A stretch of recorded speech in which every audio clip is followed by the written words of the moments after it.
Shri Ganapati Sharada Gurubhyo Namaha Charitam Raghunathasya Shatakoti Pravistaram Ekaikamaksharam Pumsam Mahapatakanashanam. Welcome to all for this session on Sri Rama Manasa to the Balakanda part of the story wherein Shiva is narrating many reasons why Parabrahma or the unqualified divine birth as a human in the human or various other form. And one of many reasons were already told through stories to Parvati, and now Shiva is narrating another story which runs as a background for the birth of Ravana and other demons for slaying whom Rama need to be incarnated. Listen, O sage, to an old and sacred legend which was narrated by Shambhu to Girija. It was told by Yagnavalkya to Bharadwaja. There was a principality known by the name Kekaya which was celebrated throughout the world. A king named Satyaketu ruled there. He was a champion of virtue, a storehouse of political wisdom, dignified, glorious, amiable, and powerful. He had two gallant sons who were repositories of all virtues and most staunch in battle.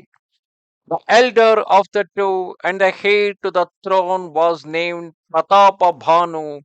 Other was known by the name Arimardhana, who was unequaled in strength of arm and steady in battle. There was perfect unity between the two brothers, and the affection each bore to the other was free from all blemish and guile.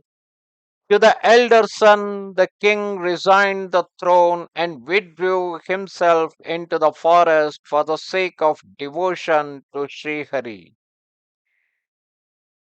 When Pratapabhanu became king, a proclamation to this effect was made throughout the land. He looked after his subjects with utmost care according to the precepts of the Vedas, and there was not a speck of sin anywhere in his kingdom. The Prime Minister Dharmaruchi by name was a second Shukra, that is Shukracharya, the uh, preceptor of the demons, and was as devoted to the king as he was wise. With a prudent counselor and a gallant and powerful brother, the king himself was an embodiment of glory and daring in war. He owned a vast army consisting of horse and foot, chariots and elephants. It had numberless excellent warriors, all of whom fought fearlessly in battle. The king rejoiced to see his army, and there was a tumultuous sound of kettle drums.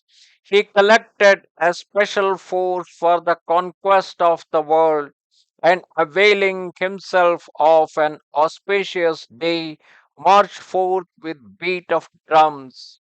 A number of battles were fought here and there, and all hostile kings were brought to their knees by superior might. By the strength of his arm, he reduced all the seven sections of the terrestrial region and let the princes go on payment of tribute. Now Pratapabhanu was the undisputed sovereign of the entire globe.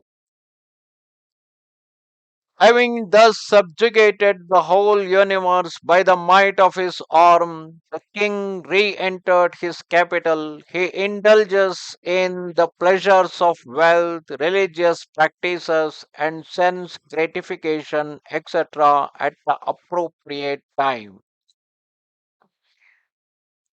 Secured by Pratapabhanu's might, the charming earth became a cow of plenty, as it were, yielded all once coveted products. People were happy and free from all sorrows, and both men and women were good looking and virtuous. The minister Dharmaruchi was devoted to the feet of Srihari. In the interest of his king, he advised him on state policy every day. Preceptors, gods, saints, mains, and Brahmanas, the king invariably served them all. Whatever duties have been enjoined on a king in the Vedas, he gladly and devotedly performed them. He bestowed gifts of various kinds every day and listened to the best scriptures, including the Vedas and the Puranas. In all holy places, he constructed many small and big wells and tanks, flower gardens and lovely orchards, dwellings for the Brahmanas, and beautiful temples of wonderful architecture. Whatever sacrifices have been enjoined in the Vedas and the Puranas, the king devotedly performed each one of them 1,000 times. There was no seeking for any reward in his heart. The king was a man of great discrimination and wisdom. Whatever meritorious act he performed in thought, word, or deed, the wise king dedicated it to Lord Vasudeva, the all pervading God Vishnu, equipping himself with all the outfit for hunting. King mounted a gallant steed one day and entering the dense forest of the Vindhya range, killed many as sacred animals.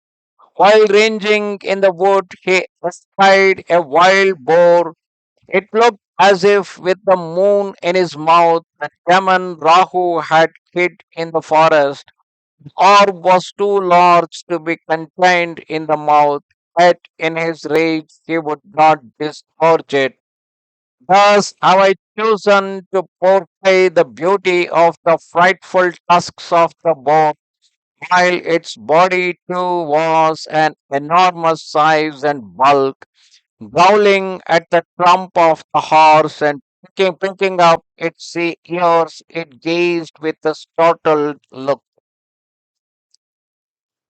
On seeing the huge boar, which resembled a purple mountain peak, the king whipped the horse and advanced rapidly, challenging the boar at the same time and seeing it could no longer escape. When it saw the horse coming on with a great noise, boar took to flight swift as wind. King lost no time in fitting the arrow to his bow, and the boar crouched as soon as it saw the shaft. The king discharged his arrows, taking a steady aim each time, but the boar saved itself by its willingness. The beast rushed on, now hiding and now emerging into view. While the king, in much excitement, followed closely on its track, the boar went afar into a dense thicket, which was impenetrable by elephant or horse. Even though the king was all by himself and was faced with untold hardships in the forest, still he would not abandon the chase. Seeing the king so determined, the boar slunk away into a deep mountain cave. When the king perceived that there was no access to the cave, he had to return much disappointed, and what was worse, he lost his track in the great forest. Exhausted with much exertion and oppressed by hunger and thirst, the king and his horse kept searching for a stream or pond and almost fainted for want of water. While wandering in the forest, he espied a hermitage. In that hermitage dwelt, in the guise of a hermit, a monarch who had been despoiled of his kingdom by Prathapabhanu and who had run away from the field of battle, deserting his army. Knowing that the time was propitious for Pratapabhanu and most unfavorable, to his own self. He felt much disgusted at heart and refused to return home. And he was too proud to come to terms with the victor. Suppressing the anger in his own heart, the king lived in the forest like a pauper in the garb of an anchorite.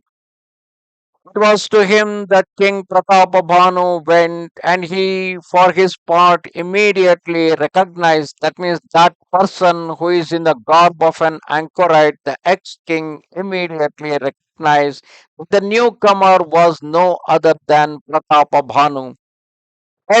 Overcome by thirst, the latter, that is Prathapabhanu, however, could not recognize the ex king. Perceiving his holy garb, Prathapabhanu took him to be a great sage, and getting down from his horse, made obeisance to him. The king was, however, too astute to disclose his name. Seeing King Pratapabhanu thirsty, that ex-king showed him a great good lake, and the king as well as his horse gladly bathed in it and drank from that.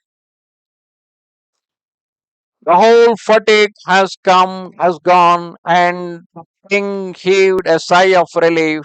The hermit thereafter took him back to his hermitage, and perceiving that it was sunset, now he gave him a seat, and then spoke to him in polite terms.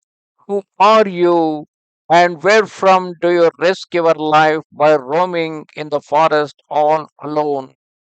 Even though you are so young and handsome, reading the marks of an emperor on your person, I am moved with great pity.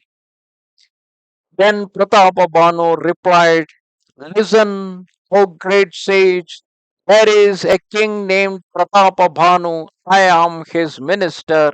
Ranging in pursuit of hunt, I have lost my way, and by great good fortune I have been led into your presence. Your sight is rare boon to me. It leads me to believe that something good is about to befall me. Thus, Pratapabhanu telling a lie in order to hide his real status. But then the hermit said, It is now dusk, my son, and your city is 560 miles away. Listen, O wise, dark and dreary is the night, and the forest is dense and trackless. Knowing this, tarry here, rest here overnight, and depart in the morning. Inevitable, says Tulasi Dasa, is invariably preceded by circumstances that are favorable to it. Either it comes to a man or takes him to the cause of his doom. Very well, my lord, the king Pratapabhanu replied, and bowing to the hermit's command, he tied up the horse to a tree and then sat down. The king extolled him in many ways, and bowing at his feet, congratulated himself. He then spoke to him in soft and endearing terms. Regarding you as father, my lord, I venture to address you, looking upon me as your son and servant, O great sage. Pray tell me your name in full, my master. Although the king did not recognize him, he recognized the king. While the king had a guileless heart, the hermit was a past master in fraud. Being an enemy in the first instance and a Kshatriya on top of it, and again of royal blood, he sought to accomplish his end by dint of his cunning. The thought of the pleasures of royalty had made the enemy king sad. The fire of jealousy smoldered within his heart like that of a furnace.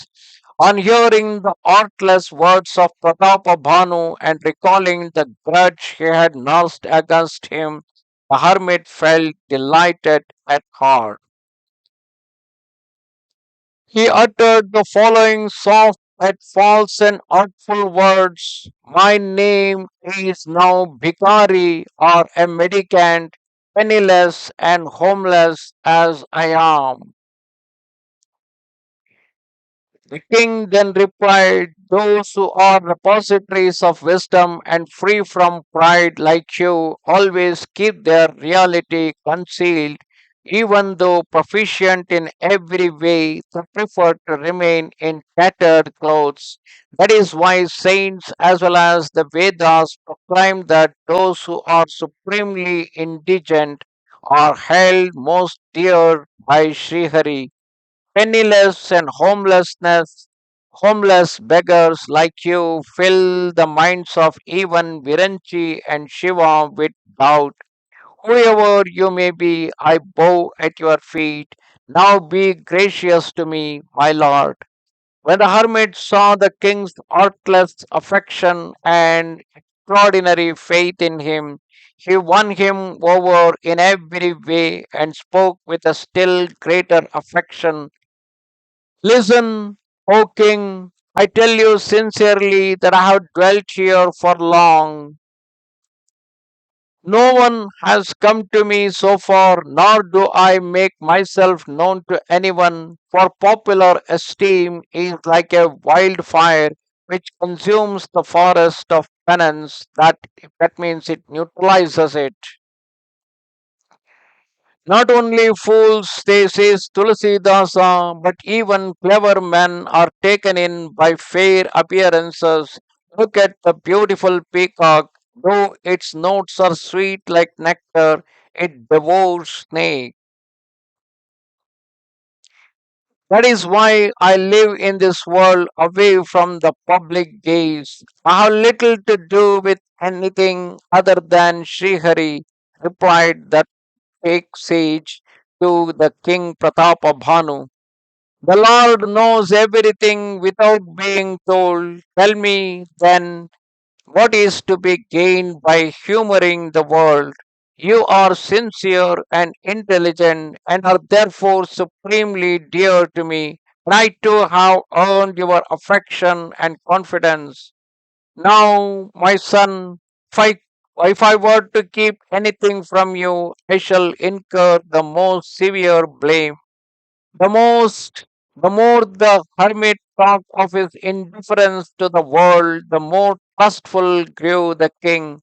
When the false anchorite saw the king devoted to him in thought, word, and deed, he said, my name, brother, is Ekatanu.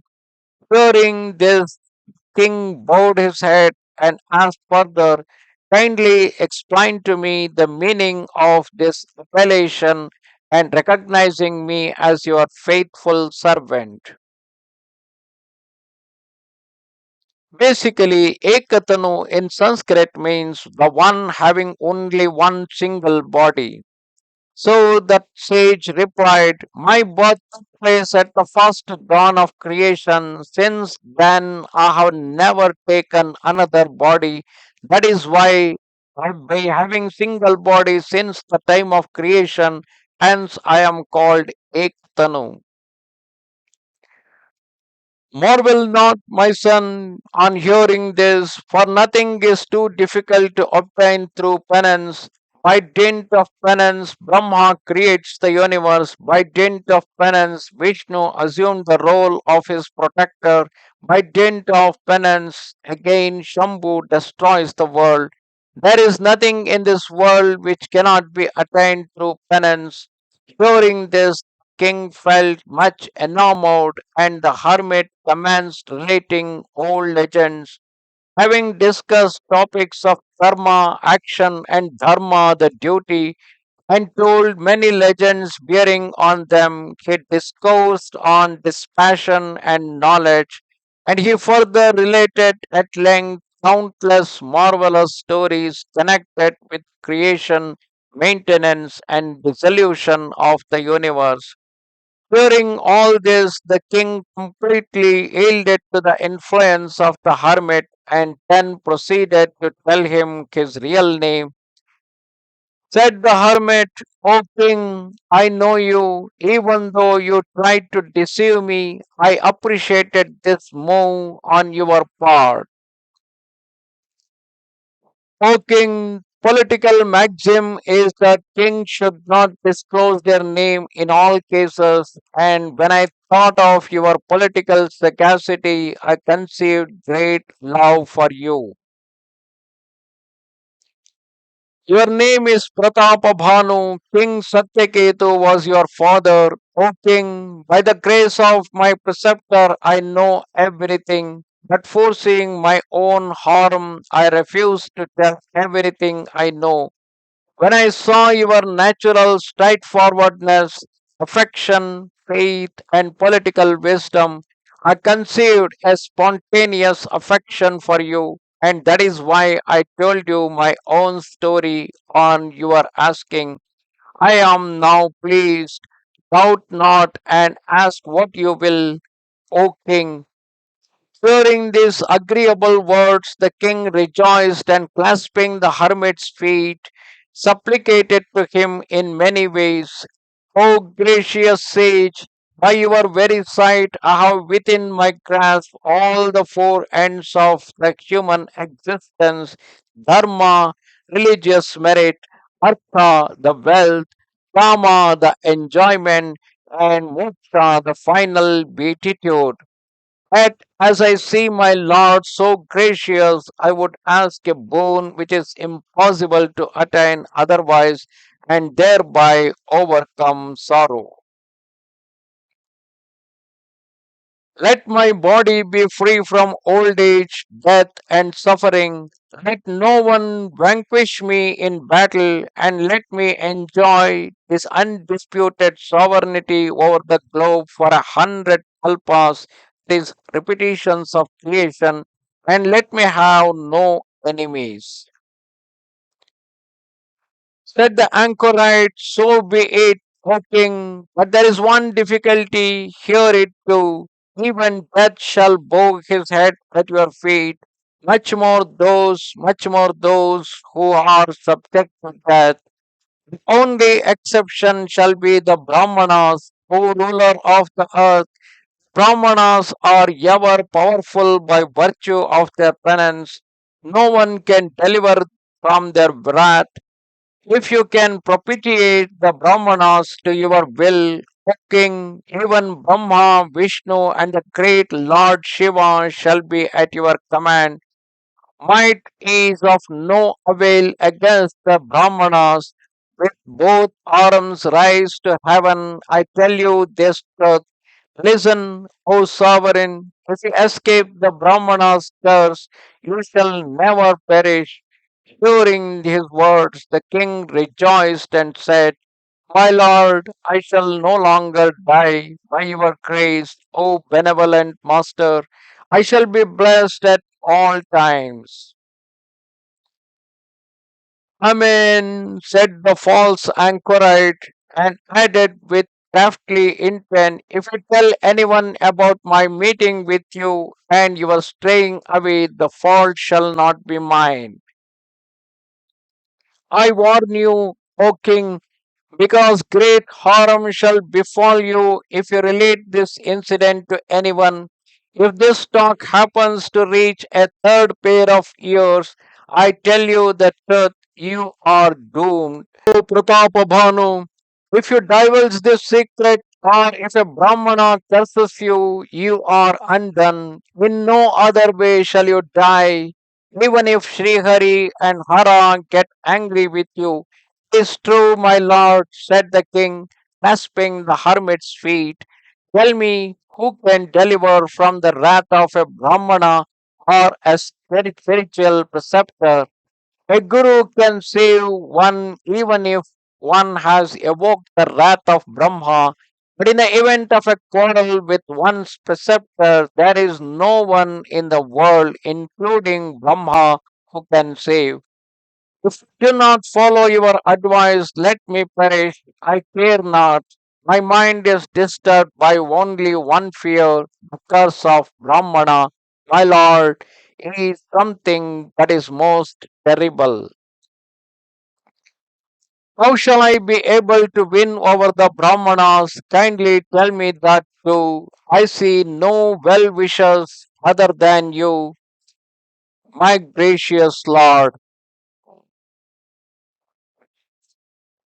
Listen, O king, there are various expedients in this world, but they are hard to accomplish and are of doubtful issue. Besides, of course, there is one very simple device, but that too involves one difficulty. Its contrivance depends on me, but my going to your city is out of question. Ever since I was born, I have never been to anybody's house or village so far. And if I do not go, it will be a misfortune for you. I am therefore in a dilemma today.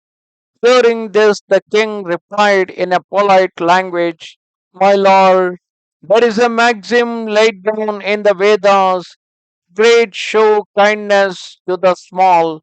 Mountains always bear tiny blades of grass on their tops. The fathomless ocean carries floating foam on its breast, and the earth ever bears dust in its bosom. So saying, the king clasped the hermit's feet and said, Be gracious to me, my master. You are a saint, compassionate to the humble. Therefore, my lord, take this trouble on my behalf. Knowing that the king has completely under his influence, the hermit, who was clever at deception, said, Listen, O king, I tell you the truth. For me in this world there is nothing hard to obtain. I'll surely accomplish your object. Devoted as you are in thought, word, and deed to me, power of yoga, planning, penance, and mystic formulas work only when secrecy is maintained about them. O king, if I cook food and you serve it, and if nobody comes to know me, whoever tastes the food so prepared shall become amenable to your orders. Again, I tell you, whosoever dines at the house of such people, whosoever dines at the house of such people whom you have treated well, O king, they will also be dominated by your will. Go and operate this scheme, O king, and take this vow for a whole year. Every day invite a new set of 100,000 Brahmanas with their families, while I, so long as your vow lasts, shall provide the daily banquet. In this way, O king, with little exertion, all the Brahmanas shall be appropriate to your will.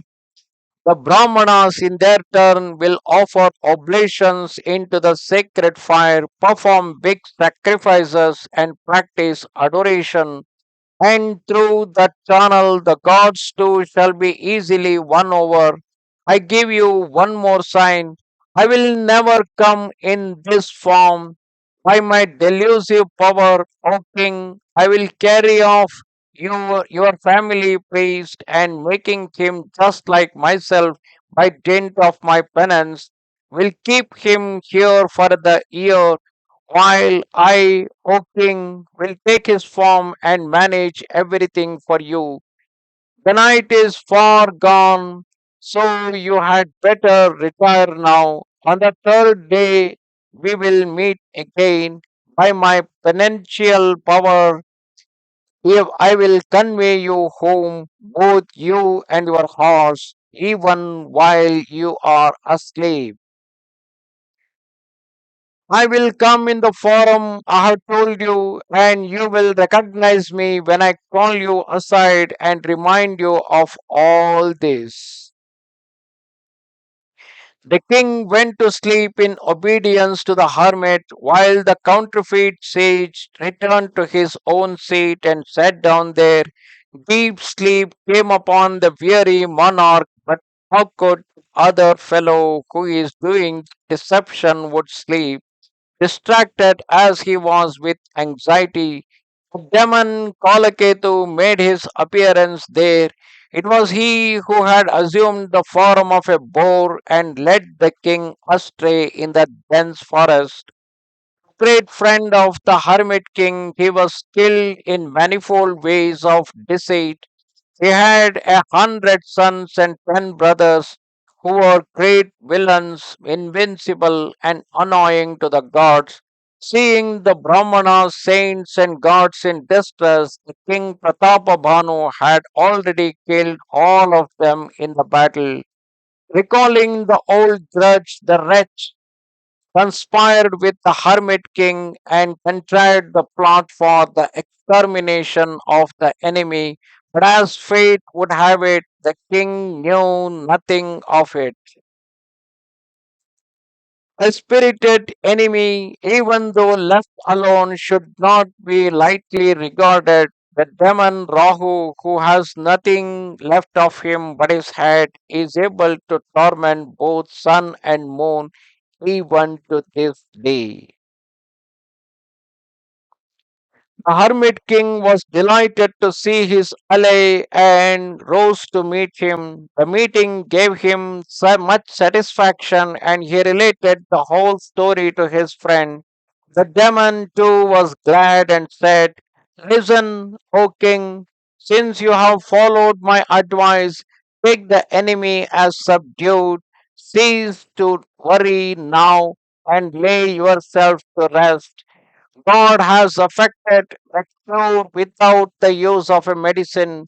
I will sweep away the enemy root and branch and see you on the fourth day."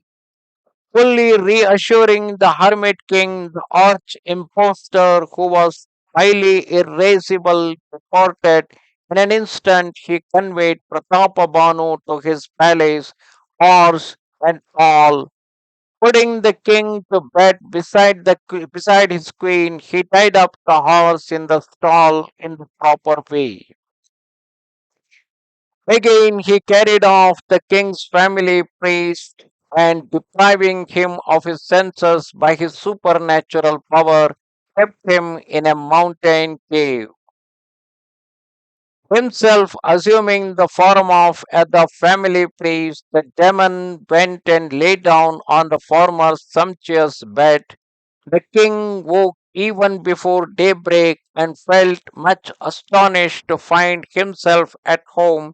Attributing the miracle to the glory of the sage, he got up quietly, unperceived by the queen. Mounting the same horse, he rode off to the woods without any man or woman of the city knowing it. When it was midday, the king returned. There was rejoicing and festal music in every house. When the king saw his family priest, he looked at him in amazement, recollecting the object he held so dear to his heart. The interval of 3 days hung heavy on the monarch as an age. His mind being set on the feet of the false anchorite, at the appointed time the priest came and reminded him in detail of all that had been agreed upon. The king was delighted to recognize his preceptor in the priest's form. His mind was too clouded to have any sense left. At once he invited 100,000 chosen Brahmanas with their families. The priest cooked four kinds of foods with six different tastes, as mentioned in the Vedas. He prepared an illusory banquet and a variety of seasoned dishes, more than one could count. Dressing the flesh of a variety of animals, the wretch mixed with it cooked flesh of Brahmanas. All the invited Brahmanas were then called for the dinner. Their feet were duly washed and they were respectfully shown to their places. The moment the king began to serve the food, a fictitious voice from the heaven, raised by the demon Kalakethu himself, said, "Up, up, Brahmanas, and return to your homes. Taste not this food. It is most harmful. The dishes include the flesh of the Brahmanas." Up then rose all the Brahmanas, believing the ethereal voice. The king lost his nerve. His mind was bewildered with infatuation. As fate would have it, he could not utter a single word. Then exclaimed the Brahmanas in wrath, without a second thought, they cursed the king. O foolish king, go and take birth in the demon's form, you and all your family. O vile Kshatriya, inviting the Brahmanas, you were out to ruin them with their families, but God has preserved our sanctity. It is you and your race that are undone. In the course of a year you shall perish, and not a soul shall be left in your family. Offer water to gratify your spirit. During the curse, the king was sore stricken with fear. Again, a voice was heard from heaven. O holy Brahmanas, you have uttered this curse without careful thought. The king has committed no crime. The Brahmanas were astounded when they heard the ethereal voice. The king hastened to the kitchen. There was neither any food. There were not there, even the Brahmana cook had disappeared. The king returned in deep thought. He related the whole story to the Brahmanas and threw himself on the ground, frantic with fear. Even though you are guiltless, O king, there is inevitable fails not. A Brahmana's curse is very terrible. No amount of effort can counteract it. So saying, all the Brahmanas dispersed. When the people of the city received the news, they were much perturbed and began to blame Providence, who had begun upon a swan and produced a crow instead. Conveying the priest to his house, the demon Kalakethu communicated the tidings to the hermit. The wretch in his turn dispatched letters in all directions, and a host of princes hastened with their troops, martially arrayed and beating their kettle drums, beleaguered the city. Every day battles were fought in diverse forms. All his champions fought valiantly and fell, and the king with his brother bit the dust. Not one of Satyaketu's family survived. A Brahmana's curse can never fail. Having vanquished the enemy and re-inhabiting the city, all the chiefs returned to their own capitals, enriched with victory and fame. Listen, O Bharadwaja, whosoever incurs the displeasure of heaven, for him a grain of dust becomes as vast as Mount Meru. The father becomes frightful as Yama, the god of death, and the rope be turned out to become a snake. Thus, the cursed Prathapabhanu was reborn as Ravana along with his entire family, who led to the incarnation of Sri Ramachandra. Namaste Sharada Devi, Kashmira Puravasini, Twamaham Prarthaye Nityam, Vidya Danancha Dehime. Goodbye. Shri Ramchandra कृपाल भज मन हरण भव भयदारुणं श्रीरामचन्द्र कृपाल भज मन हरण भव भयदारुणं श्रीराम श्रीराम श्रीराम श्रीराम श्रीराम